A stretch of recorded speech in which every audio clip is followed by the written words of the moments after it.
Hi, my name is Maggie Little. I'm a senior research scholar at the Kennedy Institute of Ethics. And today I'm going to talk to you about the ethics of what people sometimes call the data or digital revolution. So, this revolution has been analogized as being as momentous for human society as 10,000 years BC, the agricultural revolution, when humans moved from being hunter gatherers to having settled sedentary agriculture. That massive of a change. So, what exactly are the components of this current revolution in the 21st century? Well, let's divide it into two. Really, it's two revolutions, both of them powered by the massive increase in computational power that has been achieved in the last 2 decades. So first, there's the data revolution. So we've always gathered lots of data, including on humans in health, which is the context we're especially interested in today. We can think of bench scientists making studies of molecules, gathering data, or clinical researchers gathering data on humans. If we're interested in social science research, we think of people doing surveys, okay? But the new forms of data are revolutionary because, for one thing, they're massive. Massive in part because we've got new technologies for gathering data. Think of drone planes with facial recognition technology that are being used in some countries to do surveillance of who is breaking quarantine during COVID. Okay. Or smart cities, putting sensors in all of the light posts to see when warm bodies go by. Okay. So we have new ways of gathering massive amounts of data. We also have a treasure trove of data that's being generated every day in other contexts, not about science or information, but like the consumer digital revolution. So this mobile phone is, as long as it's on, sending out massive waves of data. It's pinging the cell tower every few seconds, telling it where it's located. So the cell phone companies have the metadata on this phone and have enormous amounts of it that we could mine to see what we could learn from it.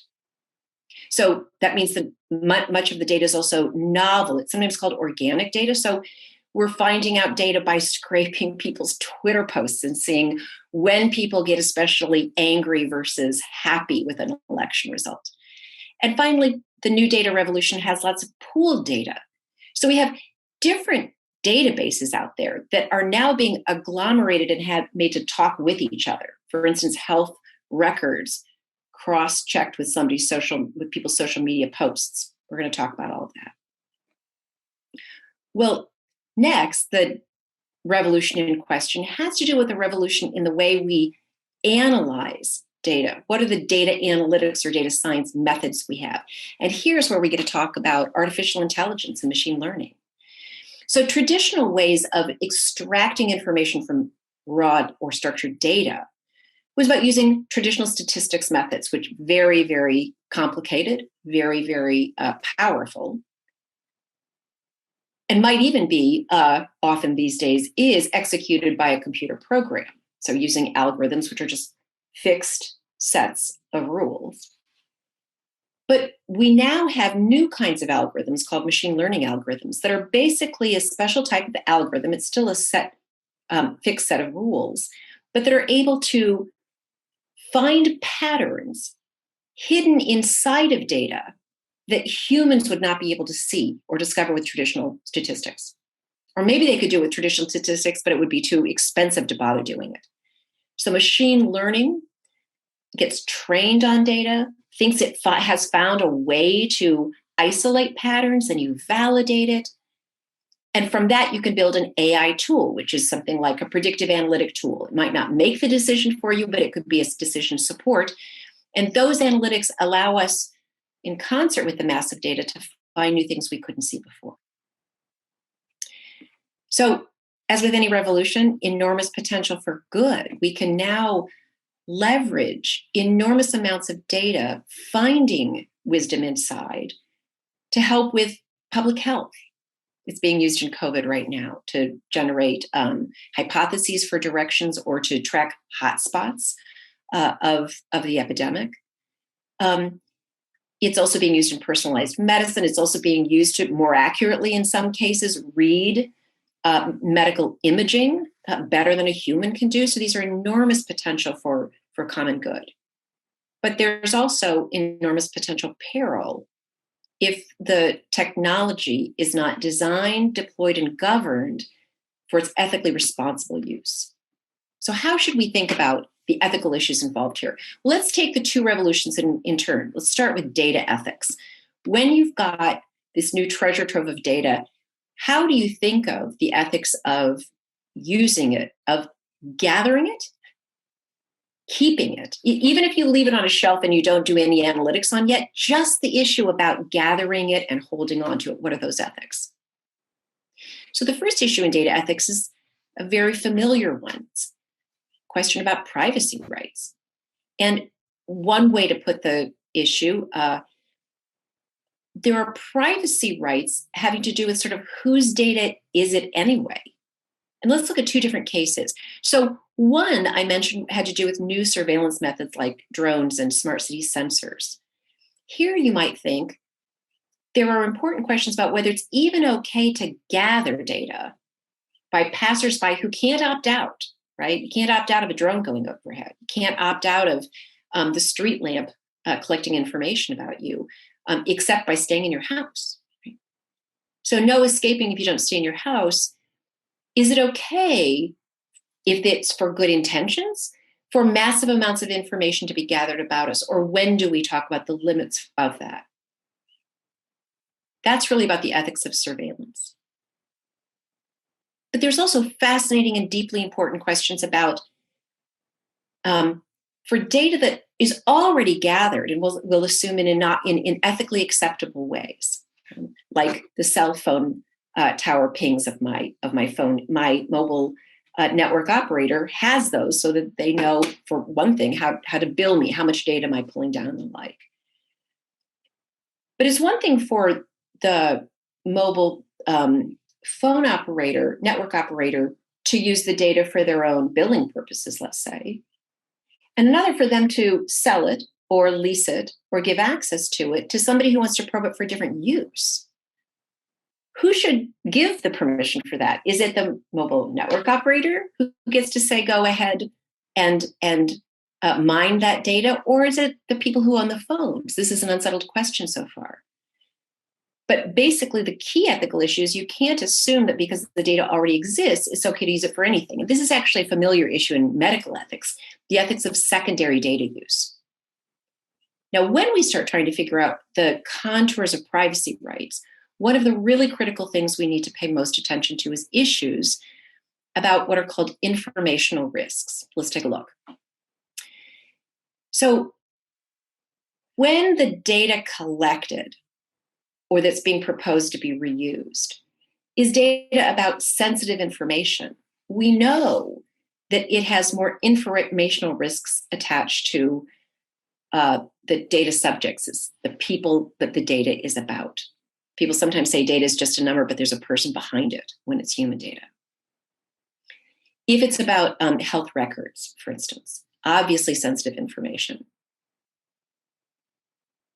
It's also important to understand that sometimes a database has information that isn't intrinsically sensitive, but if it were joined with another database that has sensitive information, we could get what's sometimes called the mosaic effect or inferential privacy risks, that putting the two databases together would allow me to know or to identify who's the person and know their sensitive information, even though in both databases, the subjects have been anonymized.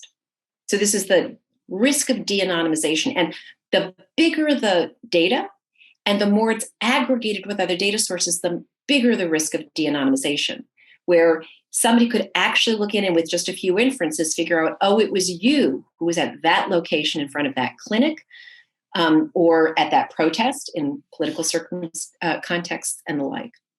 So very important for those who want to probe data, even for very good purposes, with the best of intentions, to do a sort of informational risk audit. What are the actual risks of doing this? But then you might think those risks don't really exist if we just keep the database sort of sequestered away. But we all know, thinking about it for just one moment more, that that's not really true. So the issues about informational risks is that information may escape, as it were, the software in which the database is encoded. So how can that happen? Well, the one that people talk about most of all is data breaches, right? We have to worry and be stewards of data, and keep high cybersecurity so that others, bad actors, can't come in and steal the data. And in fact, famous example from 2015, Anthem Blue Cross, 78.8 million patient records were stolen.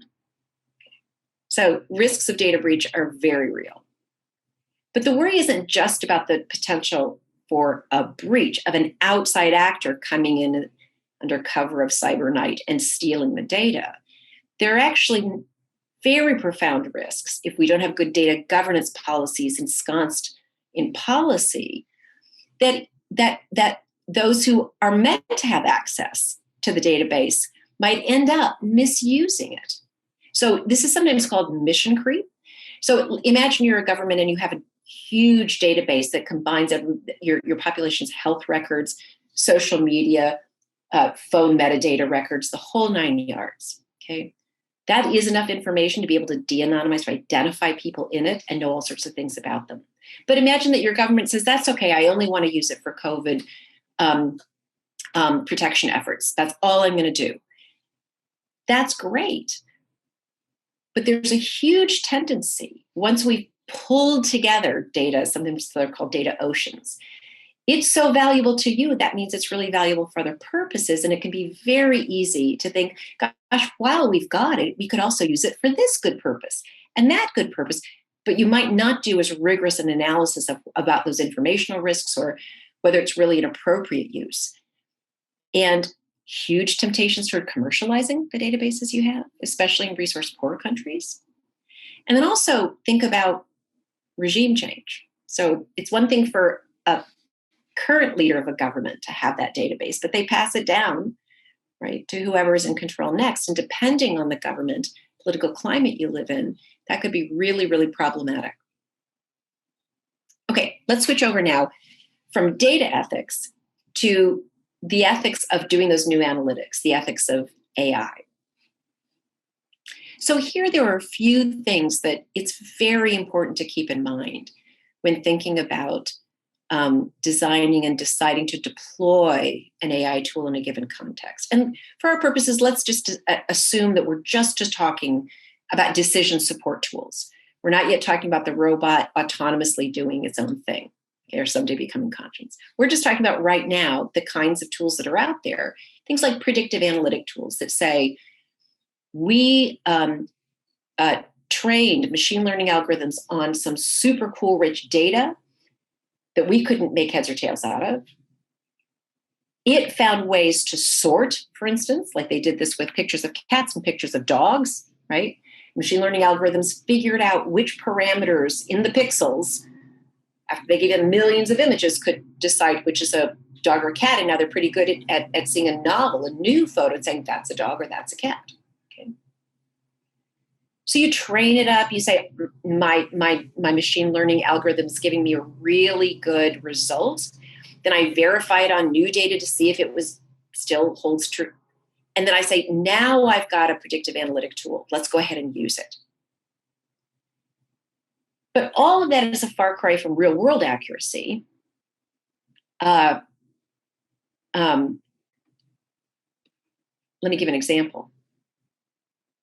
So University of Pittsburgh developed an interesting AI tool using a set of machine learning algorithms.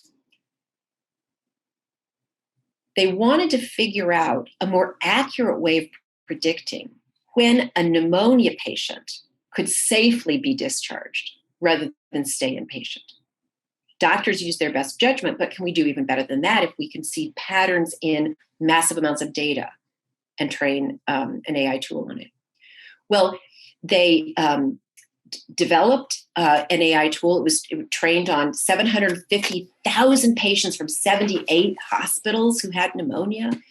And after doing all of this work, the tool predicted more accurately in that hospital system which pneumonia patients could be safely discharged and which needed to be inpatient. Predicted it better than the doctors in that hospital system.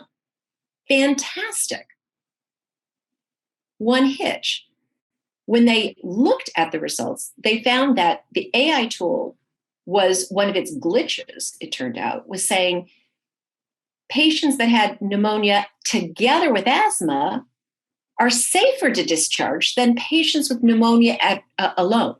Now, that makes absolutely no sense. Any of you who are in the medical field know that's crazy. Asthma is a complicating factor to pneumonia and vice versa. Well, they look behind the scenes, and it turns out that all of that training data in that hospital system was governed, was the result of a specific hospital policy they used, which was the patients who came in with pneumonia and asthma were front-lined to ICU, intensive care help. Well, that meant those patients had very good outcomes because it more than compensated for the extra risk of having both conditions. So the computer's looking at that data, and the computer says, boy, having asthma and pneumonia together is a marker for somebody that's safe to discharge. They caught it, okay, so they don't use it anymore. But it's an incredibly important ethics lesson because there are a lot of for-profit, private, vendor-driven AI tools in health now. And people don't ask for clear verification. They don't ask for, have you looked at it in contexts that are sufficiently general outside of your training and even validation data? And many of those private companies regard all of that data as proprietary. So some people have said it's a little bit like imagining a drug company says, I've got a great new drug. I'm not going to show you any of the data, and there's no FDA to review it, but just trust me, it's going to work great. So some people have actually suggested that the FDA expand its ability to regulate what are called digital health tools. Here's a second thing people need to worry about. Sometimes the inaccuracies or what we might call statistical biases, right? Self-selection, bad representation pools and the like. Sometimes statistical biases are especially bad because they're ethically biased. And let me explain what I mean. So to a statistician, a bias is anything that tilts away from a fully accurate generalization. But in ethics, a bias is an unfair, disparate impact that has a special impact on vulnerable populations. So there's very deep worries and lots of good work that's begun to be done about biased algorithms in the ethical sense. So let me once again give an example. There's a study in 2019 of a particular algorithm by Optum, which, by the way, was an algorithm that was helping to manage care for 200 million people in the US. Okay. This was active and out there. They found in a review of the algorithm's deployment that it was less likely to refer Black patients for special medical care relative to their white counterparts. So equally sick, white versus Black patient, this algorithm referred the white patient to special medical care far more than it would the equally sick Black patient. Okay. First thing to point out is that's more than just a statistical bias. It's also an ethically infused bias. We care more when the errors are concentrated on suspect classifications, right? Places of historical oppression, and ones dealing with vulnerable populations, which happen to be both in the case of Black Americans in the United States right now. What had happened, by the way? Well, it turns out that the algorithm had used as a proxy for how much medical need you had, how sick, how much need for special treatment you had, how many dollars you spent on healthcare. The algorithm used as a proxy, if you were a patient who over a year spent a lot on healthcare, that must have meant you needed more care. If you spent less on healthcare, you didn't need as much. And then it turned out that white patients spent more on healthcare for equal sickness than Black patients did.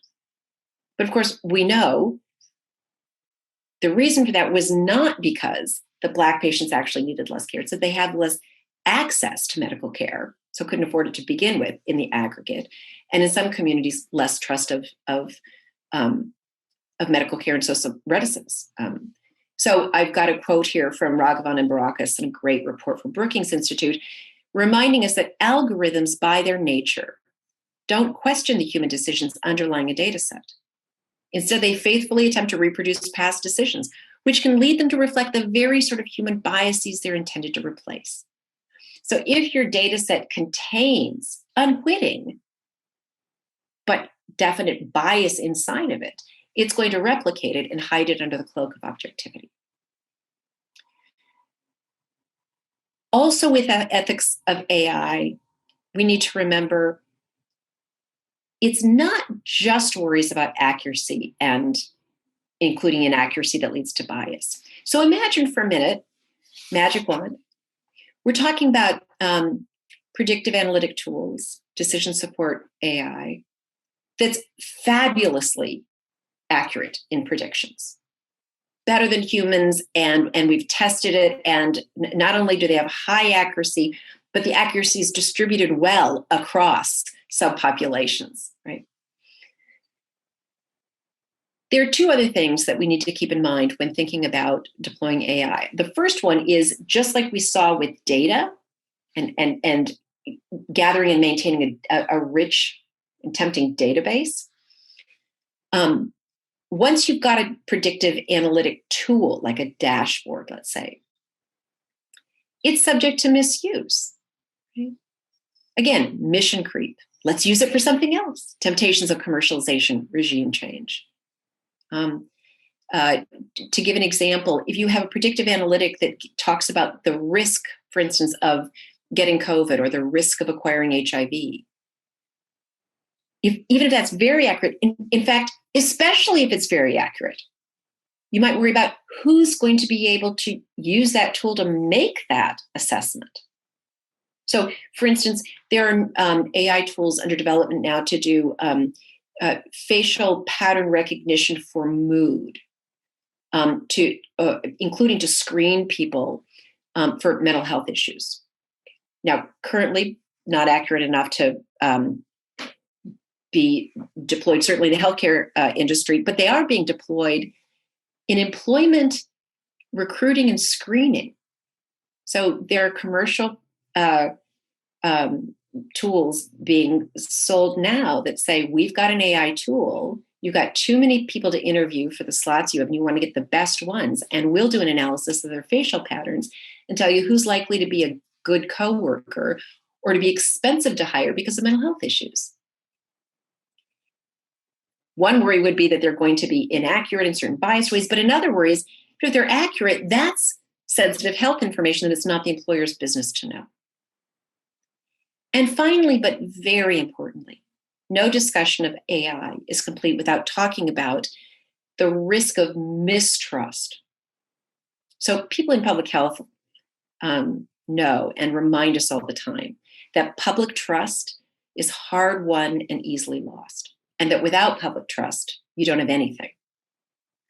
So in health, you won't have people accessing your hospitals and clinics. If there's mistrust of the COVID vaccine, you're going to have people not getting vaccinated, which hurts all of us. So public trust is a really, really incredibly valuable commodity that needs to be stewarded carefully. But use of AI has some real risks on public trust. It doesn't mean it can't be overcome, but they have to be attended to. One thing is that just it's hard to understand and to explain to people what AI is, and that it's not some sort of scary or magical like crystal ball. It's a set of computer algorithms that are very, very technical and are only as good as the data you train them on, and often fail, so they have to be really highly validated. If people have misunderstandings about what AI is, that can really undermine. So they're just issues about almost a kind of scientific literacy, which is hard enough for all of us to catch up with, but for large public health applications, we need to be careful of that. But also, AI has a sort of separate uh, challenge that it faces. So I mentioned that AI is machine learning is fundamentally about a kind of algorithm that can find hidden patterns inside of rich data that humans couldn't see, or it'd be too expensive to find out. The patterns that they find often are patterns that the engineer herself could not explain why the algorithm is making the recommendation it does, because the patterns are so complicated. But imagine what that means in terms of being able to explain to the public or to an individual patient, why did you recommend me for this chemo versus that, doc? And you have to say, well, the AI tool tells me that's the right idea, and it's based on a lot of training data. What does the AI tool see that you're not seeing, doc? I don't know. That's the way AI tools work. So again, not that this can't be overcome or that we should never use them, but it would be irresponsible to use them without surrounding practices about communication, transparency, and what some people are calling democratic accountability. Having some governance, thoughtfulness around the use of these tools, making sure they're validated. Having thoughtfulness around the public communication around them, and having the kind of oversight to know when we shouldn't use them. So in summation, with the data and digital revelation, both on the data side and the AI tool side, good intentions are not enough. How you design them, deploy them, and govern them can have enormous consequences for whether it's done responsibly. So they need to be designed from the get-go for privacy preservation, for justice advancement, and for preserving trust. And you need to ensure robust governance structures before you start any of this. Oversight, how would we know if something's going wrong? And as I mentioned, democratic accountability, so that there's some transparency with the society that you're trying to help as you use these tools. Thanks.